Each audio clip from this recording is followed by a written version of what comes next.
आज जो मैसेज मैं आपको देने वाला हूं वो प्रोफेटिक ज्यादा है, तो उसे ध्यान से सुनना। वो परमेश्वर का हार्ट आप पे जाहिर करेगा। आमीन। ये लास्ट दिनों में परमेश्वर ऐसे लोग चाहता है जो शैतान के साथ लड़ सके, परमेश्वर के योद्धा की नाई चल सके। जब शैतान गिरा था तो बाइबल कहती 1/3 स्वर्गदूत उसके साथ गिरे थे। अगर 150 करोड़ स्वर्गदूत बनाया तो 50 करोड़ स्वर्गदूत गिर गए थे शैतान के साथ। और आज भी वो शैतान के साथ मिलकर काम करते हैं कि परमेश्वर तक ना पहुंचने दिया जाए। अगर कोई पहुंच गया तो तब भी उसे अपनी पकड़ में बांध के रखा जाए।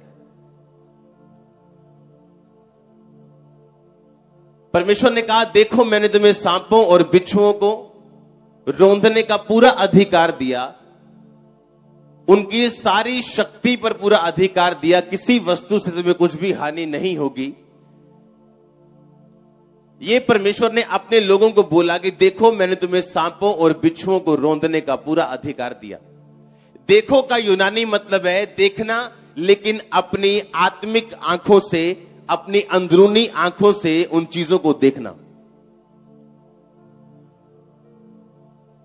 जब शैतान ने हवा को भरमाया था, उसने कहा था देख वो फल खाने में कितना मनोहर है। और बाइबल कहती जब हवा ने वो फल देखा, वाकई में उसे वैसा ही मनोहर लगा जैसा शैतान ने बोला था। तो क्या शैतान ने सच कहा था? क्या शैतान सच बोलते हैं? उसका वो फैक्ट, वो सच हो सकता है जो वो अपने मुंह से कह रहे हैं, लेकिन वो झूठ का बाप है। बाइबल कहती है वो अभी भी आपको बोल रहा है नहीं मैं तेरे घर में हूं, देख तेरा सिर दर्द हो रहा है, अभी भी तेरा सिर भारा है, पर एक्चुअल में वो झूठ का क्या है? बाप है। आपका सिर तो वाकई भारा हो सकता है, लेकिन अब परमेश्वर का आत्मा आप में बसता है, ये सच्चाई है। बहुत से लोग धोखा तब खाते हैं जब वो महसूस कर रहे हैं या वो जो देख रहे हैं उस पर विश्वास करने लगते हैं। जो मसीह में है वो नई सृष्टि है। जब आप परमेश्वर में आए तो आप में किसका आत्मा बसता है? आपको यह पता होना चाहिए लास्ट टाइम में, इस टाइम में शैतान का काम है लोगों को गिराना, और परमेश्वर ऐसे लोगों को चुनना चाहता है जो शैतान के खिलाफ खड़े हो सके। कई बार आप महसूस करते हैं अटैक को अपने बच्चों के खिलाफ। हां, आपको पता है ये शैतान का अटैक है। अपने फाइनेंस के खिलाफ आपको पता है ये अटैक है। आपकी सेहत के खिलाफ। फिर आप क्या करोगे जब अटैक हो शैतान का? शैतान एक डरपोक क्रिएचर है। जब आप उसका सामना करेंगे, बाइबल कहती वो आपसे भागेगा, और जब आप उससे डर जाएंगे वो आपको भगाएगा। उसका साइज मायने नहीं करता आपकी प्रॉब्लम कितनी बड़ी है, या दुष्ट आत्मा कैसी है, या आपकी प्रॉब्लम का नेचर कैसा है। मायने यह रखता है कि क्या आप सामना करने के लिए तैयार हो या नहीं। जब दाऊद ने गोलियत को मारा था तो बाइबल कहती वो गोलियत इतना बड़ा था कि दाऊद की पूरी बॉडी का भार उसके भाले के समान होगा। भाला थोड़ा बहुत कम होगा। और लोग उसे बोलते थे कि दाऊद तू अभी बच्चा है, और वो अपने बचपन से योद्धा है, और सबसे ऊंचा और लंबा एक जायंट था, वो एक राक्षस के समान था वो। और बाइबल कहती जब दाऊद ने उसे मारा था तो ऐसे पीछे हट हट के नहीं मारा था कि बच बच के मारो, अगर लग गया ठीक है पच जाएंगे। बाइबल में लिखा दाऊद उसकी ओर आगे बढ़ा और आगे खींच के गोफन मारा और उसके माथे पे लगा, और वो जमीन के नीचे था। कितने मेरी बात को समझ रहे हैं? अगर आप शैतान से डरते रहे वो आपको डराता जाएगा, और अगर आपने जूती उठाई, डंडा उठाया, वो भागेगा। ये उसकी खासियत है, भागने की।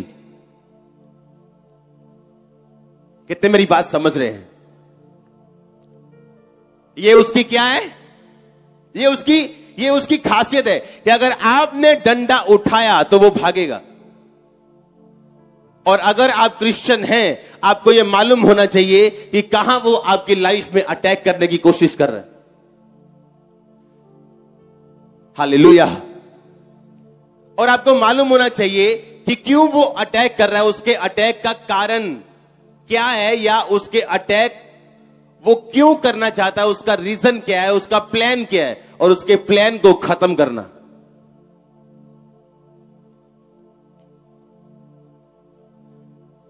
इस एंड टाइम में परमेश्वर ऐसे लोगों को चाहता है जो शैतान के अटैक को खत्म कर सके, उसके खिलाफ प्रार्थना कर सके, उसको भगा सके। और बाइबल कहती है शैतान का खाना पाप है। जब आप पाप बंद कर देंगे, वो कमजोर होता जाएगा आपकी जिंदगी से, और आप स्पिरिचुअली स्ट्रांग होते जाएंगे, और इतने स्ट्रांग होते जाएंगे कि आप उसे हरा पाएंगे, वो भागेगा। इसीलिए सिकवा के 7 बेटे जो थे, उन्होंने शैतान को कहा जिस यीशु का प्रचार पौलुस करता है, उस यीशु मसीह के नाम में हम तुम्हें आज्ञा देते। शैतान ने कहा उसको हम जानते, यीशु को, पौलुस को पहचानते, सब ये दोनों को हम जानते और पहचानते, तुम कौन हो?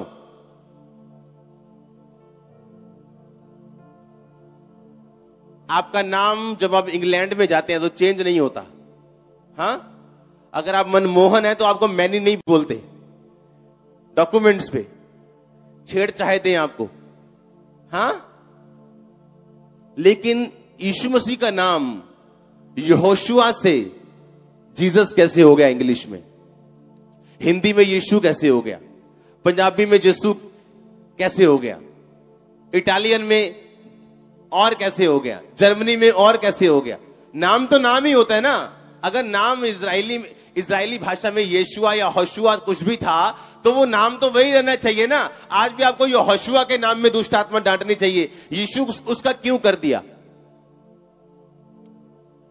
परमेश्वर ने जानबूझ के ऐसा करने दिया लोगों को, क्योंकि नाम का यूनानी मतलब में, नाम का मतलब है अनोमा। अनोमा का मतलब है चरित्र, कि जब तुम मेरे नाम में, मेरे चरित्र में शैतान को डांटोगे, वो भागेगा।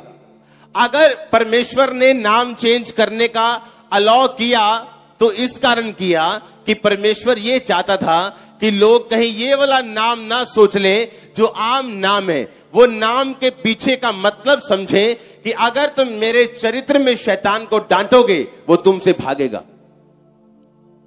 हालेलुया। इसलिए आप इंग्लिश में उसे जीसस बोलते, हिंदी में यीशु बोलते, जबकि नाम कभी बदलता नहीं। आप जिस मर्जी देश में चले जाओ। हालेलुया। तो आपको यह समझ होनी चाहिए कि आपका चरित्र परमेश्वर के जैसा होना चाहिए, और शैतान तैयार बैठा है अटैक करने के लिए, और वो ये चाहता है कि आप परमेश्वर को ना मान सके और उसकी मर्जी को पूरा ना कर सके। और उसका पूरा प्लान ये है कि आपको परमेश्वर की विल से वो बाहर कर सके।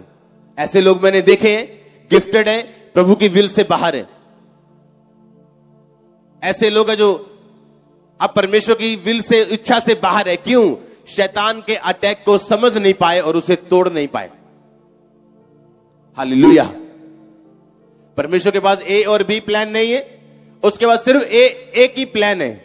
आप उसे मिस कर दे और दूसरे प्लान में चले जाएं, वो आपकी मर्जी है। मैंने तुम्हें सांपों और बिच्छुओं को रौंदने का पूरा अधिकार दिया, किसी वस्तु से तुम्हें कुछ भी हानि नहीं होगी, नुकसान शैतान नहीं कर पाएगा अगर आप उसका सामना करेंगे। परमेश्वर ने कहा मेरे अधीन हो जा, परमेश्वर के अधीन हो जा और शैतान का सामना कर, वो तेरे सामने से भाग जाएगा। लोग बोलते हैं कि अगर मैं 1 घंटा प्रार्थना करूं तो ठीक है, लेकिन जब मैं 2 घंटे प्रार्थना करती हूं तो शैतान मुझे तंग करता है, इसलिए मैं 1 घंटा प्रार्थना करती हूं। आपको 2 नहीं, आपको 2.5 घंटे करनी चाहिए। आपको उसका सामना करना है, उसे परमानेंट भगाने के लिए। आपको शैतान के साथ कोई भी समझौता नहीं करना है। आमीन। कोई भी समझौता नहीं करना है कि उसने एक अटैक किया और उस अटैक ने आपको इतना प्रभावित कर दिया कि आपने अपनी लाइफ के सारे डिसीजन ही चेंज कर लिए। नो, ऐसा नहीं होना चाहिए। आपको परखना है, आपको समझना है और आपको आगे बढ़ना है और उसको डांटना है, उसको निकालना है। अपने बच्चों के खिलाफ, अपने फाइनेंस के खिलाफ, अपनी सेहत के खिलाफ आपको उसका सामना करना है और फ्री होके गवाही के साथ वापस आना है यीशु मसीह के नाम में। एंड टाइम में ये परमेश्वर का प्लान है, ऐसे योद्धाओं को उठाना जो शैतान के खिलाफ लड़ सके। हालेलुया। इसलिए परमेश्वर ऐसे लोग उठाता है जिनको वचन की नॉलेज और जो वचन की नॉलेज से अपने लोगों को भर सकते हैं, क्योंकि शैतान जो है वो आपके एक्सपीरियंस से कभी नहीं हारता। यीशु मसीह को बोला, जे तू परमेश्वर का पुत्र है, पत्थरां नु कह की बन जान। तो यीशु मसीह को तो आकाशवाणी हुई थी कि ये मेरा प्रिय पुत्र है, मैं इससे प्रसन्न हूं, बहुत खुश हूं। तो यीशु मसीह बोल सकते थे, शैतान मेरे लिए आकाशवाणी हुई है कि मैं उसका प्रिय बेटा हूं। तू कैसे कह सकता है कि जे अगर तू उसका पुत्र है तो? यीशु मसीह ने एक्सपीरियंस इस्तेमाल नहीं किया शैतान के खिलाफ। यीशु मसीह ने वचन इस्तेमाल किया और बोला कि शैतान लिखा है कि इंसान केवल रोटी से नहीं परंतु परमेश्वर के मुख से निकले एक एक वचन से जीवित रहेगा। आपकी लाइफ में जितना मर्जी बड़ा मिरेकल क्यों ना हुआ, वो शैतान के खिलाफ आप यूज नहीं कर सकते। वो आपके फेथ को बढ़ाने के लिए, आपके विश्वास को बढ़ाने के लिए, आपको साबित करने के लिए कि यीशु मसीह सब कुछ कर सकते हैं। लेकिन शैतान के खिलाफ आपको वचन चाहिए, वचन की नॉलेज चाहिए। आप इमेजिन करो ऐसे स्वर्गदूत जो हर वक्त परमेश्वर को देखते थे, परमेश्वर की बात सुनते थे, उसका दीदार करते थे, देखते थे उसको भी शैतान ने भरमा दिया था। इमेजिन कर रहे हो कि नहीं?